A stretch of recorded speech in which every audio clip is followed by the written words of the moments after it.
Hello and welcome back, everyone. Scootsy16 here with another episode of the Re-Aged Super Mega Baseball League, and we're coming back for Game 2 of the doubleheader against the Jacks. We just beat them pretty handily in the first game. It was a 6-1 victory with Kerwin Arches on the mound against Jerry Caps. Second game here is going to be our former pitcher Olaf Slackoff for the Jacks. For us, it will be Ansel Karaus. Ansel had a bit of the raw end of the deal in his first start of the year. He is tense. He's still recovering off of getting hit in the balls. In the first inning of his first game, he took a tough fight all the way through the end of that game. Ended up giving up a 3-run homer before being pulled in the fifth. And that ended up losing to that loss against the Overdogs back in Game 3. So hoping he can get some of that mojo back, get his momentum going again in this matchup.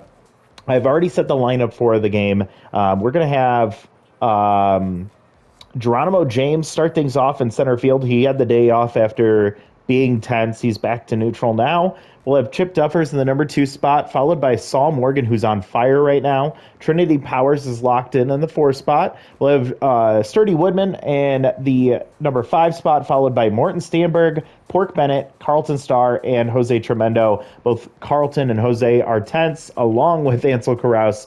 So I'm not going to lie, I'm a bit nervous here today, but I think our offense has been able to keep us going, and I'm hoping Ansel can do just enough. If he has a good first inning, I'm hoping that's enough to get him back to neutral mojo, and I think he'll just cruise from there. So let's see how it goes. We head out to Battery Bay, Game 2 of the doubleheader. It's actually one of those weird night-day doubleheaders. So back-to-back days, they are playing each other. And we'll see if our offense can stay hot. We just put up 6 runs against this team last time out. The big question is whether we can get to Olaf Slackoff, who has struggled with a 33.75 ERA this season, and if we can get Ansel Karaus on track. Geronimo James batting .353 this year, no home runs, 1 RBI, Tier 3 off-speed hitter, Tier 2 contact versus righties. Olaf with the first pitch, it's a fastball, a changeup for strike 1, and popped up to center field is Geronimo James to Thurman Colt, former Buzzard. Next is Chip Duffers. He's been a bit quiet this season, a bit disappointing. He's been able to hold his own on defense, but Tier 2 first pitch Prayer is taken first, a ball inside. Pops one foul, batting .214, no home runs, no RBIs. Would love to see his offense going. 2-1 count and a ball outside. Good spot for Duffers here. And he will ground to first. Smash Taters, gets over to it. Throws it to Slackoff covering the bag, and that's out number 2. Not a good start here against a struggling pitcher. We'll see what Saul can do, batting .632 this season. 2 home runs, 5 RBIs, Tier 3 low pitch. First pitch just missed and fouled back. A low pitch lined right to Kay Gutterson at third. It's a 1-2-3 inning for Olaf Slackoff. That's not the way we wanted this to go. Now we'll see how Ansel Karaus can do as he's going to face off against leadoff hitter Nairubu Wanga. Locked in with a Tier 2 first pitch Prayer, which is fouled off, batting .412 on the season. Swings through strike 2. No home runs, 1 RBI. 0-2 count, and a liner into left field. Sliding for it, Morton Stanberg can't make the play. 18% chance to miss that one, and he does. So an unfortunate leadoff single for the Jacks. I imagine that's not going to count as an error, and it does not. It counts as a hit. Camilla locked in, batting .200 on the season. 1 home run. It was a solo shot, her only RBI. 1-1 count here. Karaus still tense. Runner takes off. Throw down from Bennett. And in time. Nice throw from Pork Bennett. He gets it to first. Or gets it to second base, and Nairubu Wanga is now tense. A pop-up behind first base. Woodman gets to that for out number 2. So after giving up a leadoff single, there's 2 outs for Thurman Colt, who's locked in. Tier 2 Mind Gamer is activated. Karaus still tense. Gets a first pitch strike. Colt batting .273, 1 home run, 3 RBIs. 1-1 count, a ball inside. Karaus struggling with that accuracy. The tense paired with the Mind Gamer trait. 2-2 count. And a hard hit ball. Not able to play that one is Carlton. It's going to get into center field and a 2-out single for Thurman Colt. He's been a thorn in our side since we let him go. Keg Gutterson comes up 10th, batting 188. No home runs, no RBI. Still a big threat. First pitch, pop foul. No RBI hero activated here with no runners in scoring position. He pops up to first base. Sturdy Woodman calls it, and that'll end the inning. So not the cleanest first inning for Ansel Carouse, but if we can get him back to neutral mojo, I think he can build off of that. Trinity Powers will lead things off, batting .533, 3 home runs, 6 RBIs in her rookie season. See if she can do some damage against Slackoff. His ERA drops all the way down to 19, and she grounds to short. Reed Munoz to Taters, and that's going to be out number 1. 4 consecutive outs for our Buzzards offense. Sturdy comes up. He's had a pretty solid last couple of games, batting .368 now with 8 RBIs.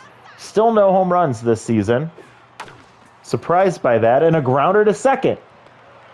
Lloyd Cook will get the out there, and unfortunately, looks like Sturdy Woodman just lost some mojo, which seems a bit unfair.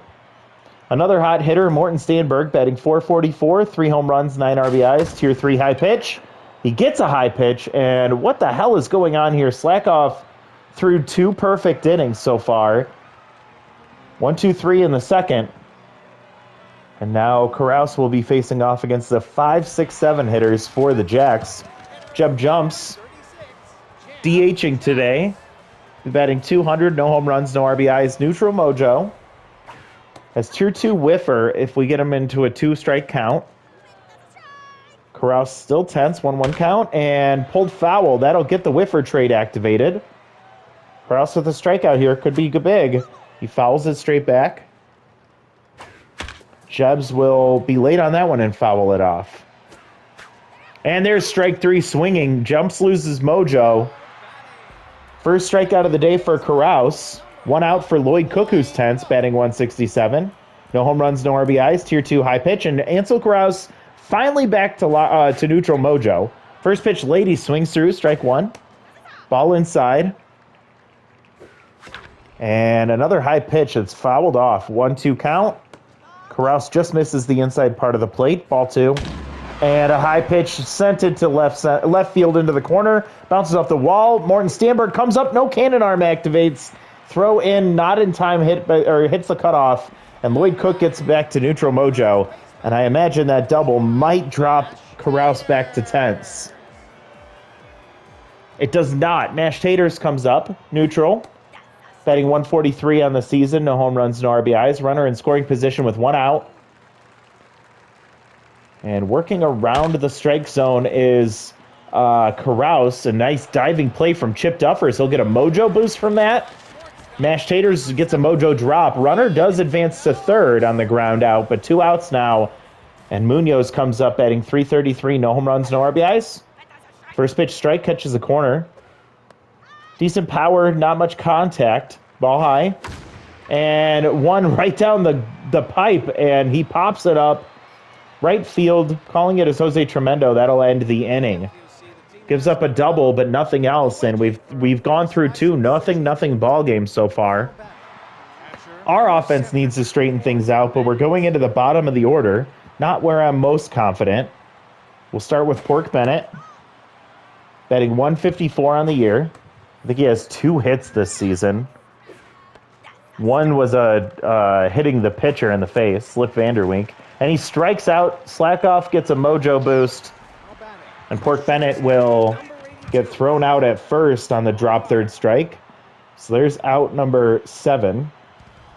Carlton tense, batting .188. No home runs, 1 RBI. First pitch swinging on the Slayer, and it's pulled foul. And a grounder to first. Out number 8.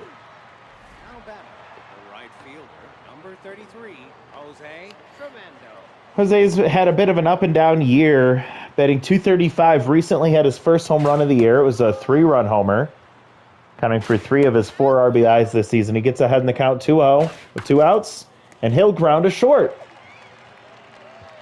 3 perfect innings for Olaf Slackoff, and you know what? I don't care that I'm talking about it. He was garbage for us in season 1. We got rid of him so fast. He came into this with a 33 ERA, and he has gone through our entire lineup without allowing a base runner. So, yeah, if I can jinx him, I'll jinx him. Carouse facing off against Kathy Cul-de-sac, and yeah, I am bitter. So what? Want to fight about it? Cul-de-sac batting 083, takes strike 2 on the 2-2 count. And late on that one, swings through strike 3, goes to tense. Carouse with another strikeout. Iwanga comes up, had a single in his first at-bat. Lined into left field, and just missing the catch was Morton Steenberg. First pitch, Prayer is taken for strike 1. Carouse getting into a bit of a groove here, still neutral. 1-1 count, and a grounder up the middle. Diving play from Chip Duffers. He gets up, throws to first in time. Out number 2.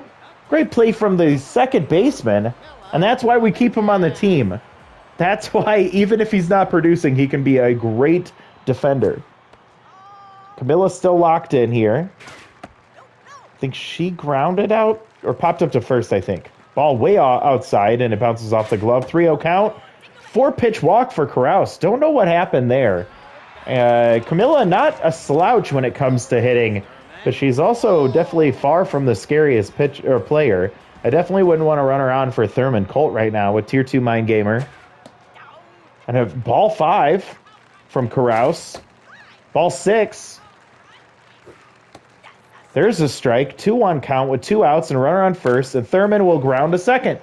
Easy play for Duffers to end the inning.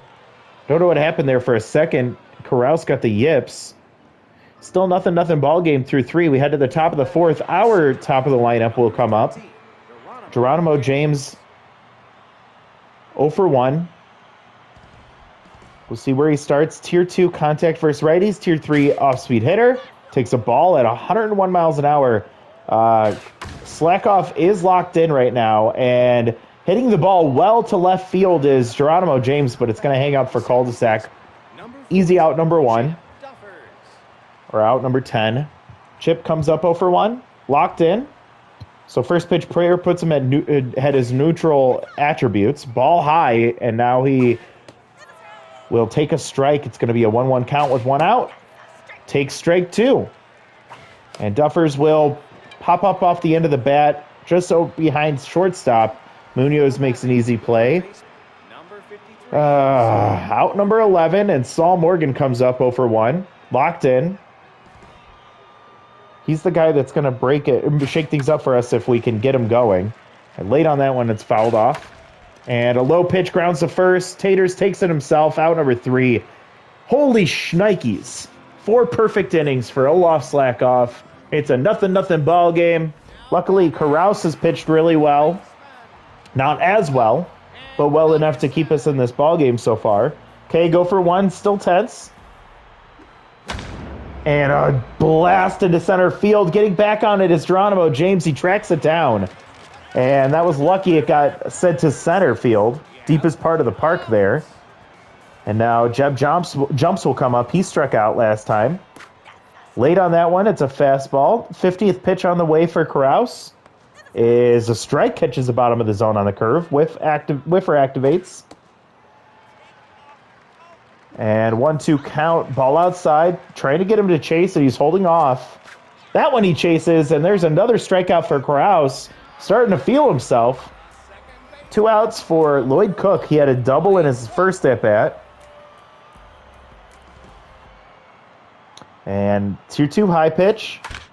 A grounder to short. First pitch swinging, and Carlton gets it over for out number 3. So a 1-2-3 inning for Carouse. That's really wonderful to see. We head to the 5th inning, folks. And it's nothing. 3 total hits in this game. 3 total base runners reach. They're all coming from the Jacks. Trinity Powers will take a ball. She's still locked in. And she'll pull one foul. It's a 1-1 count. Gets one there, but she pops it up. Foul play. Tough out activates. 1-2 count. Late on that one, she swings through it. Strike 3. She loses mojo. She'll be dropping to neutral. My goodness. Now Sturdy Woodman comes up. He's 0 for 1 and tense. First pitch, the fork for a strike. Early on that one, pulls a foul. Ball outside, good eye from Woodman, 1-2 count. Fouls went off, just staying alive off the end of the bat there. Here comes the 40th pitch for Slackoff, and he pops it straight up to the pitcher. Slackoff calling it just off the mound. That's out number 2. Stanberg comes up. 0 for 1, max pressure now. Slackoff still locked in.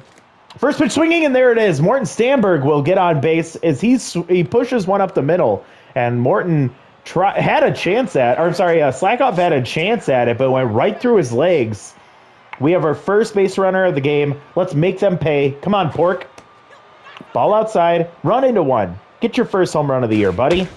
He hits one to right field, but not well enough, and Uwanga will catch that to end the inning. So we finally break up the perfect game and the no-hitter here in the 5th inning with 2 outs. We do it. So what is that? 12, 13, 14 consecutive outs for Olaf Slackoff before he gives up a base hit. Just super frustrating. And Carouse here, still neutral mojo, and he's just past the halfway mark in his stamina as he gets a pop-up or fly out to left field. Reed Munoz will come up 0 for 1. We're still in max pressure. So if Carouse can get a mojo jump here, which he's still neutral, he might be able to get through the rest of this game. Takes a strike at the top of the zone, a 1-1 count, and Munoz will pop one foul out of play, and it's 1-2. Another one fouled off. Over 60 pitches is Carouse now. And a grounder to second. Easy play for Duffers. He'll get it to first, out number 2. And there's the mojo boost for Carouse. And Kathy cul-de-sac tense and first pitch prayer activated. 0 for 1. Kathy gets pulled for Rhonda Horn, who's tense. She's batting 188 on the year. Carouse will start with a ball outside. Ball outside. 2-0 count for Horn. And a liner down the third baseline, right over the bag. And Saul with the backhand over to first. All in one motion, and that'll end the inning. 1-2-3 for Carouse again. And we head to the top of the 6th. It's still a 0-0 ball game. Will this go to extras? Will we be able to break through? Carlton Star will be our first chance. Still tense and 0 for 1. Maggie Rags comes in to replace Rhonda Horn in left field. The ultimate utility player, and first pitch slaying that one to dead center field, but Thurman Colt tracks it down. Great swing from Carlton Star. If he's not tense, that might have run into one. Now Jose comes up tense, and he hits one to left center field. That one's got a chance to get down. It's going to one-hop the wall, turning first and heading to second base. Maggie Rags comes up throwing. She does have tier 2 noodle arm, but it doesn't activate there. And a one-out double from Jose Tremendo puts him in scoring position for Geronimo James here in the top of the 6th. Slackoff still locked in. Come on, Geronimo. Takes a first pitch ball low. Fastball low and away, and it's called in the corner. 1-1 count. This one up the middle. It's going to get through. Heading to third, and we'll stop there. Thurman Colt locked in. He's going to have a boost to his arm, and I think Tremendo still might be tense. But coming through with the base hit is Geronimo James. Olaf gets replaced by the elite closer, Maximo Primo, with tier 2 rally stopper and locked in, but only at half stamina. Chip Duffers comes up, also locked in, and he fouls off the first 2 pitches. We need your at-bat to go a little bit longer than this, man. And he swings through strike 3 on 3 pitches. Primo gets a strikeout. If Saul Morgan can either get a base hit here or if he can get a long at-bat, that's exactly what we need. 0 for 2 today, still locked in. So is Primo. Tier 2 rally stopper. And a ground up ball up the middle. Diving play for Munoz. He gets up, throws to first, not in time. Scoring from third is Tremendo, and that's an RBI single for Saul Morgan. And we take the lead. We break through in the 6th against the rally stopper. And he is tired now. Trinity Powers comes up, takes a first pitch strike. Runners on first and second with 2 outs. She takes a second pitch strike. Tough out activates for her. Primo still locked in. And she grounds one inside out to second. Lloyd will get that over to first to end the inning. And we get one on the Saul Morgan RBI single. Went up the middle. He's not that fast, but he still legged out the infield single. And that could potentially be the winning run. Now Uwanga will lead things off. 1 for 2 with a single. Pork gets replaced by Evan Chukov behind the plate. And Ansel Corral still locked in. They're going to give him the opportunity here as he's at 65 pitches. First pitch fouled off. Second pitch fouled off. Quick 0-2 count. Luongo will chase strike 3. Strikeout for Ansel Corral here. Now Camilla Cuffingham comes up 0-for-1 with a walk. Still locked in. Max pressure, of course. In the bottom of the 6th, diving play from Saul Morgan. Is that what tails out a play or foul? And a base hit up the middle. Camilla Cuffingham has reached base twice today. Not something we say very often. Having herself a good start to the year. Now Thurman Colt is locked in. 1 for 2 with a single. Tier 2 max. Yes, this is perfect. Okay, thank you. Brick Towers will come in with Tier 2 clutch in a max pressure situation.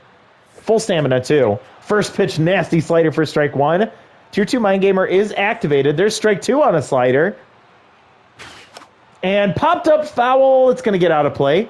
1 out and a runner on first with just about average speed. And another foul ball. Come on, Brick, close it out.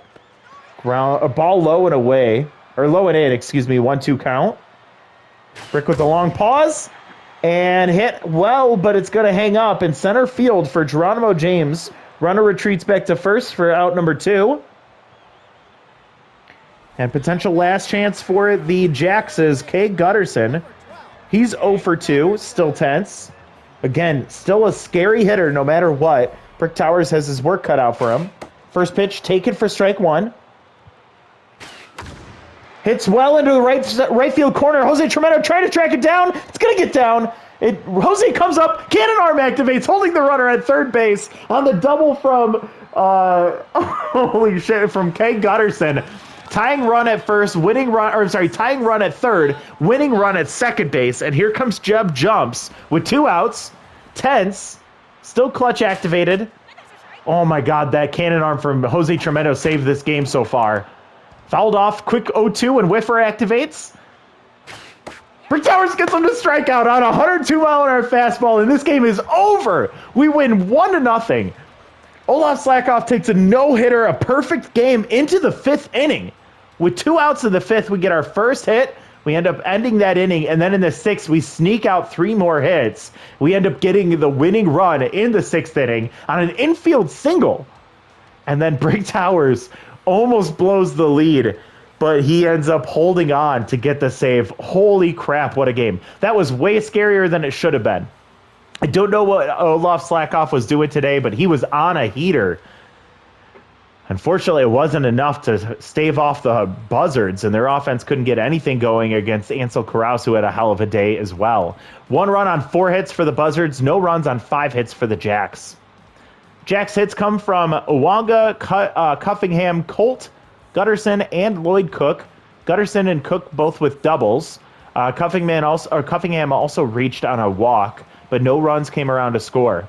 The other side for the Buzzards, only 4 hits, those coming from James, Morgan, Stanberg, and Tremendo, but it was a huge double from Jose Tremendo, and the infield single from Saul Morgan was all we needed to win this one.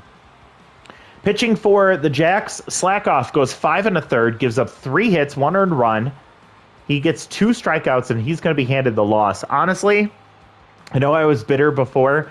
He didn't deserve that loss. That was tough. Maximo Primo comes in. He gives up 1 hit, striking out 1 in 2 innings pitched. He was able to get out of that jam there in the 6th inning. But we go over to the Buzzards, and Ansel Carouse with a hell of a pitching performance. He came in tense, gets the win, going 5 1/3, giving up 4 hits and 1 walk, but he struck out 4. Brick Towers comes in for the last 2 outs. He gives up 1 hit, but he gets the strikeout to win the game, or to finish the game, and he gets a save. So Carouse gets the number 1 spot, Slackoff number 2, and Jose Tremendo number 3. That's what I like to see. Our offense was a bit disappointing in that game, but we fought. And that's something we've been saying all season long. This team just is built different. All right, so between these two, who am I going to dock mojo for, or loyalty for? The thing is, Duffers is worth more than Powers, but he has not been playing as well.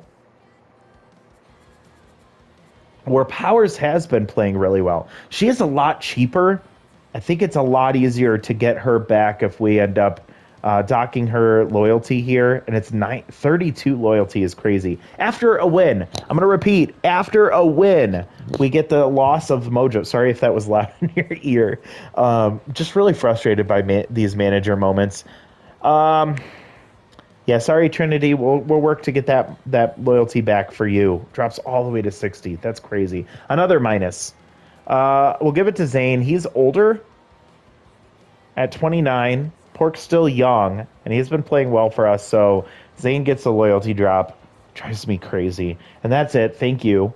So let's sim to our next game.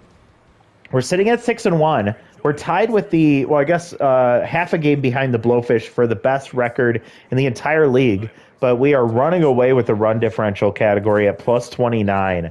6-1 at record is crazy after what we've seen the last few seasons, and I'm hoping that continues.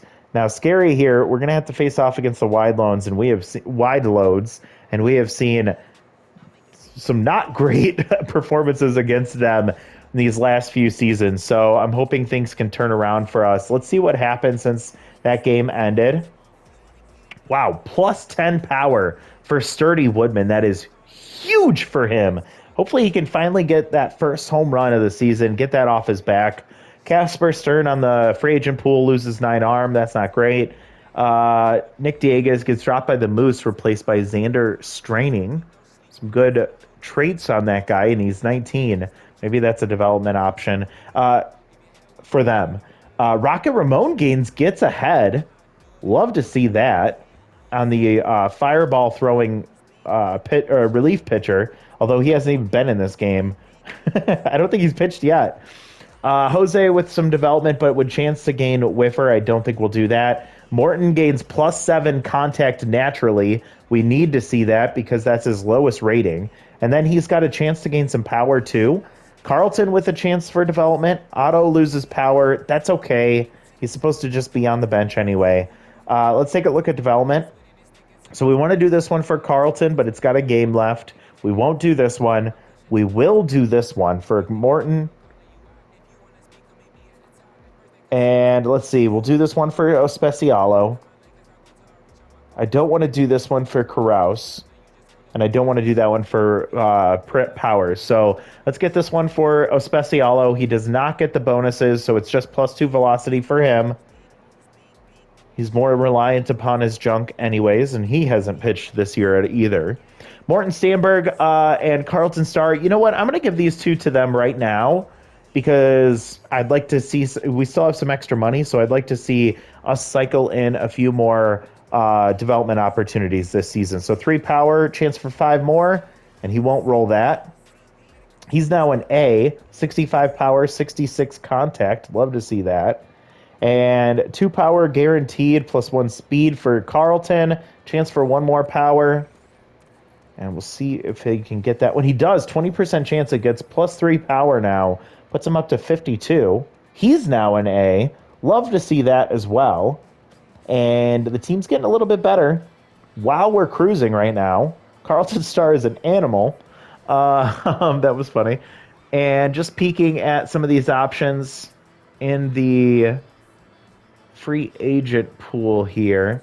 Spike Pena still is a bit intriguing with his reverse blitz trait and K collector. But I don't know how much we need to worry about that. Just Fowles out here too. Would be a bench option. Good speed and a good defender. The tier 3 low pitch is intriguing, but with the such low contact and power, it does make me nervous. She's also 39, so this is not your father's Jess Fowl, if you will. Let's see, Hercules Bentley, a good defensive or a good hitting option if we can afford him. Let's see, what would that look like? We could replace him with Otto Von Olio. It's just a better bench bat. Not that we would typically use one.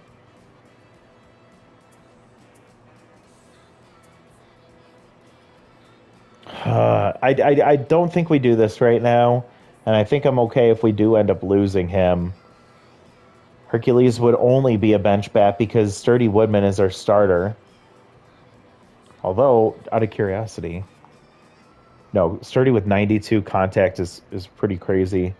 Now 76 power. Yeah, he'd still be our starter. I guess Hercules could be our DH, actually. That's Trinity.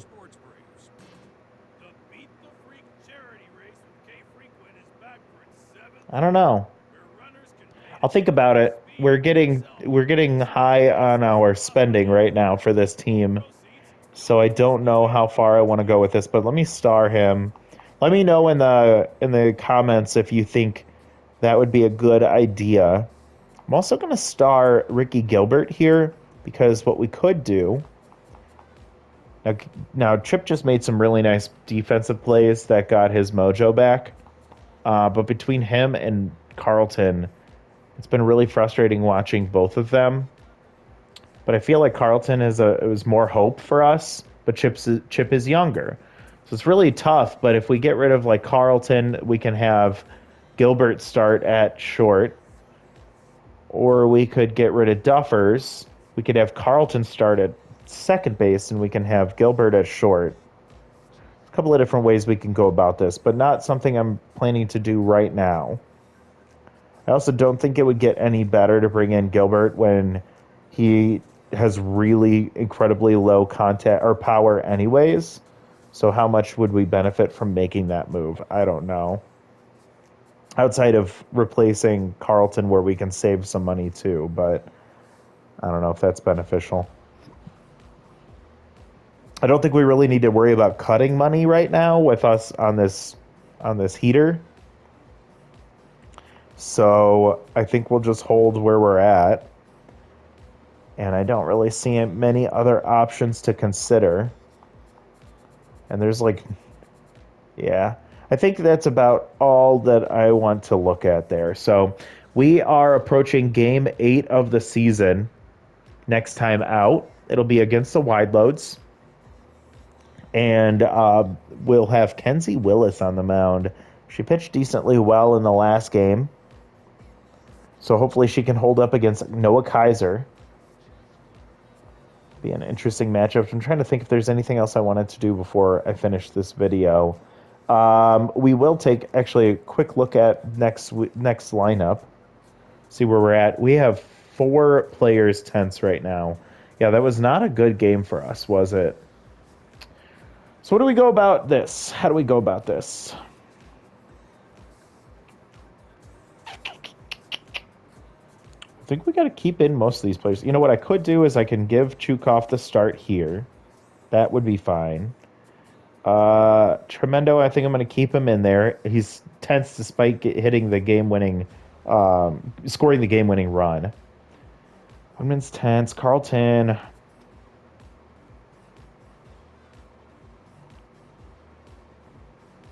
Yeah, I'm gonna bring in Villegas for this matchup here. Now the last question is, do I go get Hercules Bentley and give him the start at first base instead of Woodman here?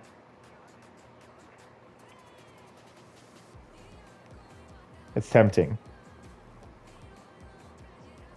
I think Woodman can battle out of this, but I will move Stanberg up 1. And I'm going to move Chukov down. I'm going to move... Yeah, I want to get Tremendo ahead of Villegas there. I think that's what I'm going to do for this game. I think this is going to be the lineup. I'm still up in the air. I don't know if this video will be released before I record the next one, but if it is, feel free to give me your thoughts on whether you think I should bring in Hercules Bentley to replace Otto Von Olio. Where are you at, Hercules? There he is. He's well below his price point by 1.2 million. He is under. He's a great hitter. He's a solid defender too. And in a pinch he could play catcher, but we wouldn't plan for that to ever happen. I would bring him in to replace Otto Von Olio. Otto does have the 2 tier 3 traits, but I feel like he is a liability if we bring him in to actually play. And we saw him the other day. We had to get him in the starting lineup. I don't really want that to happen. So to have Hercules on the bench and then to have him spot start for Woodman like we're talking about doing. All right, you know what? I talked myself into that. I'm not letting you make the decision because I'm gonna just do it right now. We're gonna have Otto Von Olio get replaced by Hercules Bentley. It's going to put us at 5.6 million in surplus. So we probably have to be a little bit more mindful about spending money, but we're still over 10 million. So we still have some time, but that'll just start disappearing a lot quicker. I'm also going to go find Otto and just restar him in case we decide we want to bring him back later or if things don't work out with Hercules. Meaning that I'm going to set the lineup. I'm actually going to give Sturdy Woodman the day off, and I will bring in Hercules Bentley to get the start in this game. And I'm fine with keeping them in this order. So that's how we'll see the lineup next time out. Thank you so much for watching. What an intense game from Ansel Karaus and our offense struggling against Olaf Slackoff. I didn't expect that, but we still got the victory, sitting at 6-1. Thank you so much for watching. We'll talk to you all next time. Bye, everybody.